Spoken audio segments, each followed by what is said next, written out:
할렐루야, 반갑습니다. 오늘도 기도의 자리에 나오신 성도님들을 우리 주님의 이름으로 환영합니다.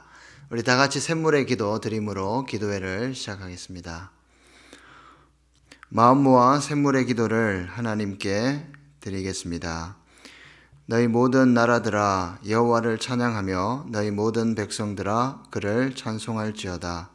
우리의 예배를 받으시기에 합당하신 하나님, 주님의 귀하신 이름을 높여 찬양하며 베푸신 사랑과 은혜에 감사드립니다. 샘물이 온전히 주님만 높이는 참된 예배를 드리게 하시고 주의 임재와 영광을 보게 하소서. 가정을 위해 기도합니다. 여호와께서 집을 세우지 아니하시면 세우는 자의 수고가 헛되며, 가정을 세우신 하나님, 샘물의 자녀들이 부모님의 사랑과 헌신에 감사하며 마음 다해 순종하게 하시고, 부모들은 자녀의 마음을 헤아리고 격려하며 신앙의 본을 보이게 하소서.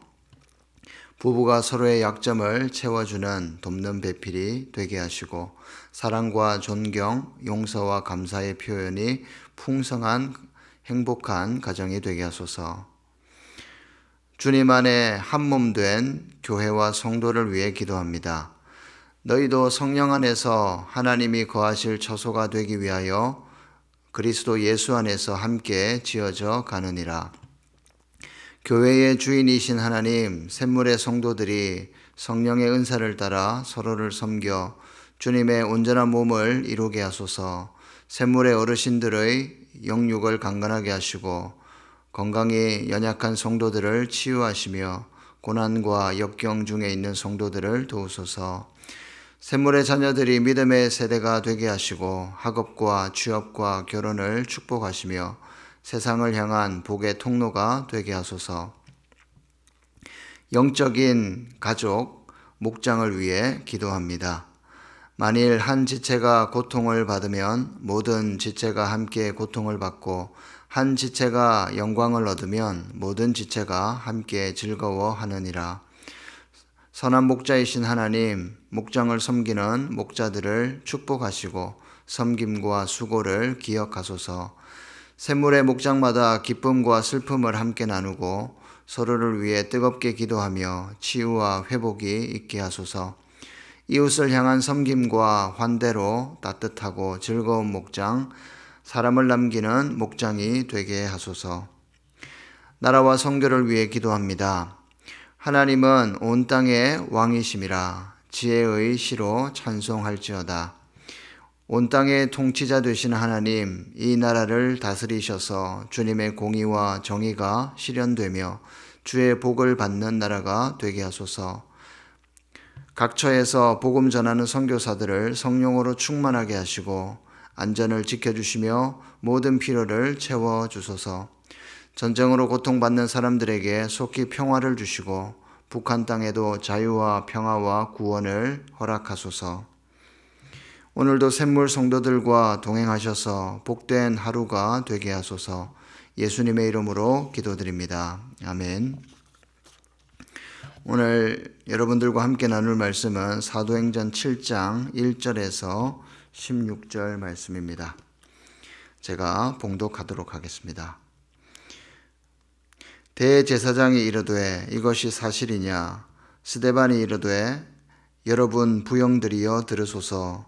우리 조상 아브라함이 하란에 있기 전 메소보다미아에 있을 때에 영광의 하나님이 그에게 보여 이르시되 내 고향과 친척을 떠나 내가 내게 보일 땅으로 가라 하시니, 아브라함이 갈대아 사람의 땅을 떠나 하란에 거하다가 그의 아버지가 죽음에 하나님이 그를 거기서 너희 지금 사는 이 땅으로 옮기셨느니라. 그러나 여기서 발붙일 만한 땅도 유업으로 주지 아니하시고 다만 이 땅을 아직 자식도 없는 그와 그의 후손에게 소유로 주신다고 약속하셨으며, 하나님이 또 이같이 말씀하시되 그 후손이 다른 땅에서 나그네가 되리니 그 땅 사람들이 종으로 삼아 400년 동안을 괴롭게 하리라 하시고, 또 이르시되 종 삼는 나라를 내가 심판하리니 그 후에 그들이 나와서 이곳에서 나를 섬기리라 하시고, 할례의 언약을 아브라함에게 주셨더니 그가 이삭을 낳아 8해 만에 할례를 행하고 이삭이 야곱을, 야곱이 우리 12조상을 낳으니라. 여러 조상이 요셉을 시기하여 애굽에 팔았더니 하나님이 그와 함께 계셔 그 모든 환난에서 건져내사 애굽 왕 바로 앞에서 은총과 지혜를 주시매 바로가 그를 애굽과 자기 온 집의 통치자로 세웠느니라. 그때에 애굽과 가나안 온 땅에 흉년이 들어 큰 환난이 있을세 우리 조상들이 양식이 없는지라. 야곱이 애굽에 곡식 있다는 말을 듣고 먼저 우리 조상들을 보내고 또 재차 보내매 요셉이 자기 형제들에게 알려지게 되고 또 요셉의 친족이 바로에게 드러나게 되니라. 요셉이 사람을 보내어 그의 아버지 야곱과 온 친족 75사람을 청하였더니 야곱이 애굽으로 내려가 자기와 우리 조상들이 거기서 죽고 세겜으로 옮겨져 아브라함이 세겜 하몰의 자손에게서 은으로 값주고 산 무덤에 장사되니라. 아멘. 오늘은 나는 전도자인가요? 회방꾼인가요? 이 제목으로 하나님의 말씀을 전하겠습니다. 오늘 본문을 묵상하는 중에 두 가지 질문이 떠올랐습니다. 제목처럼 하나는 나는 전도자인가? 이 질문이 떠올랐고요. 또 하나는 나는 혹시 회방꾼은 아닌가? 이 질문 두 가지가 떠올랐습니다. 여러분은 어떠십니까? 여러분은 복음 전도자입니까? 아니면 복음의 회방꾼입니까? 이 질문을 던지는 이유는요, 우리가 같은 교회 안에서 신앙생활을 하고 있지만 성령과 지혜로 충만하지 않고 도리어 비본질에 매이거나 고정관념에 매여 있을 때 복음의 회방꾼이 될 수도 있기 때문입니다. 본문에 등장하는 스데반의 모습과 스데반이 증거하는 복음 사역을 회방하는 이 무리들의 모습을 보시면 충분히 이해가 되실 것입니다. 이들은 모두 율법을 알고 있었고요. 할례를 행했던 자들입니다. 그리고 하나님을 섬기는 자들이었습니다. 하지만 어떻습니까? 한 사람은 성령으로 충만하여 그리스도를 증거하였고 다른 부류의 사람들은 성령의 역사를 방해하고 오히려 복음의 회방꾼이 되어버린 것을 오늘 본문은 우리에게 잘 보여주고 있습니다. 그래서 이 시간 나는 전도자인가 아니면 회방꾼인가 이 두 질문을 하면서 나의 영적 상태를 점검해보고 또 우리의 영적 상태를 한번 점검해보는 그런 시간이 되면 좋겠습니다.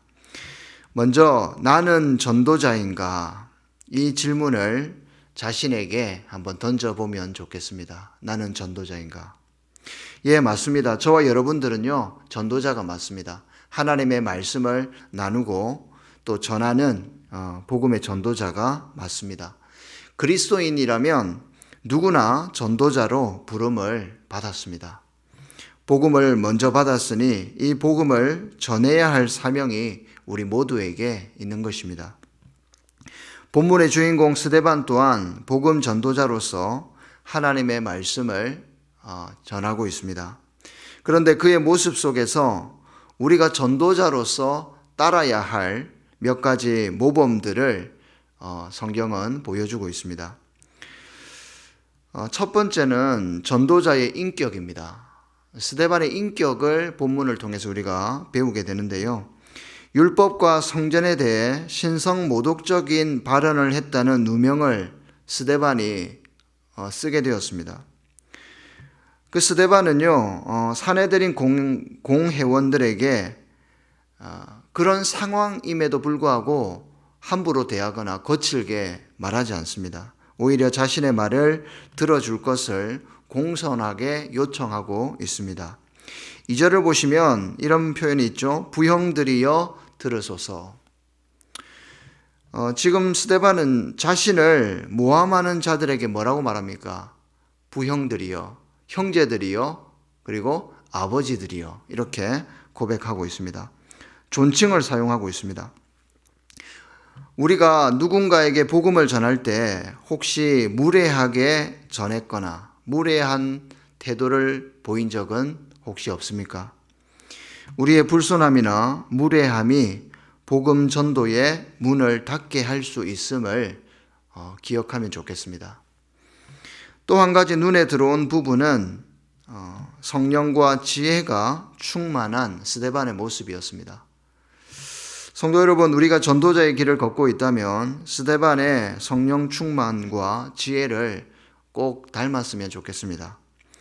6장 10절에서 누가는 스데반이 지혜와 성령으로 말했다라고 기록을 하고 있죠. 그리고 6장 15절을 보시면 그의 얼굴이 천사와 같았다라고 기록을 하고 있습니다. 한마디로 성령께서 그의 심령에 충만했음을 보여주는 것이죠.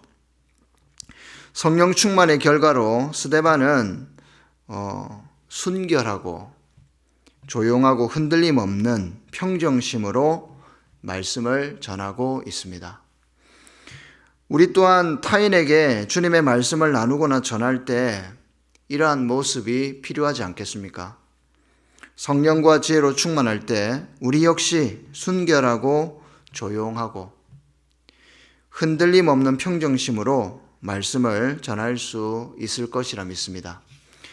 스데반의 모습을 묵상하면서 또 이런 마음도 주셨습니다.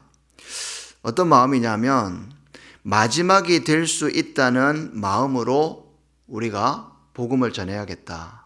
전도자의 길을 걸어가야겠다. 이런 마음이 들었습니다. 어쩌면 스데반은 알았을 것입니다. 지금 내가 전하는 이 복음이 마지막이 될 수 있겠구나. 여러분, 우리는 때로는 아직 시간이 많이 있을 거라는 착각을 하면서 신앙생활을 하는 것 같습니다. 스데반은 복음을 위해 살다가 복음을 전하다가 주님 품에 안겼습니다. 우리도 언젠가 때가 되면 주님 품에 안기게 되겠죠. 그때 우리의 모습이 부끄럽지 않기를 바랍니다. 더 이상 지체하지 말고 오늘 내가 전하는 복음이 마지막이라는 생각을 가지고 생명의 복음을 전해주는 저와 여러분들이 되시길 바랍니다. 파푸아 뉴기니 세픽 이완 부족이라는 부족을 들어보셨습니까? 이 부족에서 사역했던 마를린 선교사님이 실제로 겪었던 실화인데요. 한번 이야기를 드리고 싶습니다. 이 부족은 자신들의 말로 된 성경이 없는 그런 부족이었습니다. 선교사님이 이 부족에게 들어가서 성경 번역을 했고 복음을 전했습니다. 근데 선교를 하던 중에 한 할아버지가 선교사님에게 찾아와서 이렇게 말하는 것이었습니다. 선교사님, 왜 이제 왔습니까? 선교사님이 대답합니다. 아니, 왜요? 그랬더니 그 할아버지가 하는 말씀이 조금만 일찍 왔더라면 저희 부모님도 저와 같이 복음을 들었을 텐데 구원받았을 텐데 너무 마음이 아픕니다. 그리고 선교사님이 조금만 더 일찍 오셨더라면 저희 조부모님들도 구원을 받았을 텐데 그런 말씀을 하셨습니다. 선교사님이 그 이야기를 듣고 마치 망치로 머리를 맞는 그런 기분이었다고 합니다. 여러분, 우리가 전하는 복음이 마지막 복음이 될 수 있다는 심정으로 불신 형제들, 불신 자매 혹은 가족들에게 우리가 품고 있는 VIP 지체들에게 하나님의 말씀을 전하는 자들이 되시기를 우리 주님의 이름으로 축복합니다. 이제 두 번째 질문을 해보겠습니다. 혹시 나는 복음의 회방꾼은 아닌가? 조금 불쾌하게 들릴 수도 있겠지만 우리가 진지하게 이 질문을 자신에게 던질 필요가 있다고 봅니다. 앞서 언급했듯이 스데반을 대적하고 그리스도의 복음을 대적했던 유대인들 역시 나름 율법에 열심히 있는 그런 분들이었습니다. 이들 중에는 제사장들도 있었고요. 심지어 대제사장도 있었습니다. 하지만 이들은 전도자가 아니라 복음의 회방꾼 역할을 하고 있음을 본문은 잘 보여주고 있습니다. 이들의 주장은 스데반이 거룩한 성전을 모독하고 율법을 거슬렀기에 신성 모독죄를 범했다는 것이었습니다. 그래서 스데반은 그들이 왜 복음의 회방꾼이 되었는지 이스라엘의 역사를 풀어가면서 그 이유를 조목조목 본문에서 설명하고 있는 것입니다. 그때 당시 이제 설교였겠죠. 그렇게 설교를 통해서 그들을 지적하고 있는 것이죠. 한마디로 말하자면 비본질에 매여서 본질을 놓치고 있다, 이 말을 하고 있습니다. 스데반을 핍박했던 유대인들은 약속의 땅에 집착한 나머지 하나님의 언약을 놓쳤습니다. 혈통에 집착한 나머지 다윗의 후손으로 오신 예수 그리스도를 놓쳐버렸습니다. 성전에 집착한 나머지 참 성전으로 오신 예수 그리스도를 놓쳐버린 것이죠. 5절이 이것을 잘 보여줍니다. 그러나 여기서 발붙일 만한 땅도 유업으로 주지 아니하시고 다만 이 땅을 아직 자식도 없는 그와 그의 후손에게 소유로 주신다고 약속하셨으며. 여러분, 무슨 말씀입니까? 지금 스데반은 아브라함과 땅과 후손에 대해서 설교하면서 당신들이 그렇게 중요하게 여기는 땅이지만 정작 너희들의 조상 아브라함은 살아 생전에 발붙일 땅도 없었다.